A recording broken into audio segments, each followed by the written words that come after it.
Bonjour mesdames et messieurs et bienvenue dans ce flash d'information.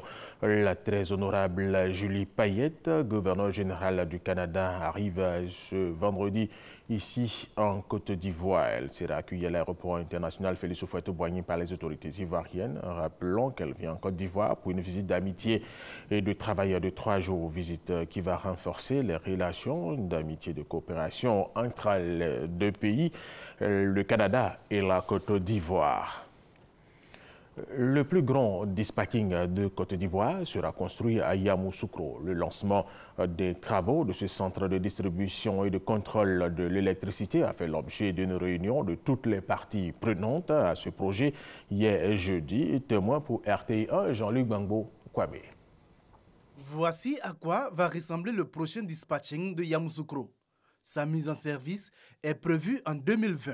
Il assurera la supervision de l'ensemble du réseau électrique ivoirien qui comprendra à cette échéance une capacité totale de production installée de près de 4000 MW. Ce projet, dont le lancement a réuni tous les partenaires techniques et financiers, est un maillon essentiel de la mise en œuvre du plan directeur défini par le secteur de l'électricité pour la période 2014-2030. Nous étions à un temps moins de coupure autour de 50 heures. Nous sommes descendus depuis l'an dernier autour de 23 heures et nous ambitionnons très vite, descendre très vite autour de 10 heures, sinon moins. Mais pour faire tout ça, en plus des outils de production, en plus des outils de transport, en plus des ouvrages, je veux dire donc c'est la distribution, il faut un système de conduite centralisée. Coût estimatif de ce projet, 20 milliards de francs CFA.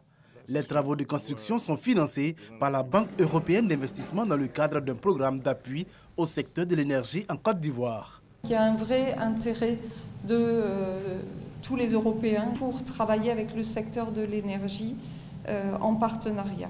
Je l'espère, ces relations et ce partenariat donneront lieu à de nouvelles coopérations, de nouveaux financements et à la fin, dans des projets concrets. La réalisation du dispatching de Yamoussoukro permettra de rendre plus performante la gestion du réseau électrique interconnecté de la Côte d'Ivoire, en particulier par l'évolution vers les réseaux électriques intelligents dits Smart Grid. La directrice générale de l'Agence nationale de gestion des déchets ANAGED était face à la presse hier matin. Au cours de cette rencontre, Saran Ouattara a annoncé le démarrage effectif de la gestion moderne des déchets dans le district d'Abidjan et du centre d'enfouissement technique à partir du 2 novembre prochain. L'état d'urgence au Mali en vigueur quasiment sans interruption depuis l'attentat djihadiste contre un grand hôtel de Bamako en novembre 2015 a été à nouveau prorogé d'un an à compter du 31 octobre. C'est le gouvernement malien qui l'a annoncé hier jeudi. Cette décision a été adoptée mercredi soir en Conseil des ministres. Et puis, l'opposition congolaise réunie pendant 2 jours en Afrique du Sud s'est engagée hier jeudi à désigner d'ici le 15 novembre un candidat commun pour l'élection présidentielle du 23 décembre en République démocratique du Congo et RDC. Et c'est dans un communiqué signé par cette formation politique. Le Pentagone doit déployer plusieurs centaines de militaires à la frontière avec le Mexique. Objectif, empêcher l'entrée aux États-Unis d'Amérique de milliers de migrants partis du Honduras, justement pour ces pays, les États-Unis d'Amérique. Et nous allons terminer avec cette information. 8 écoliers ont été tués, 11 autres personnes ont été blessées et plusieurs autres sont portés disparus en Jordanie.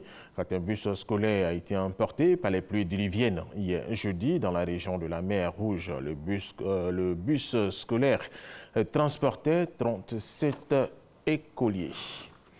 Voilà, c'est la fin de ce flash d'information. Merci de l'avoir suivi. Je vous retrouve tout à l'heure à 13 h.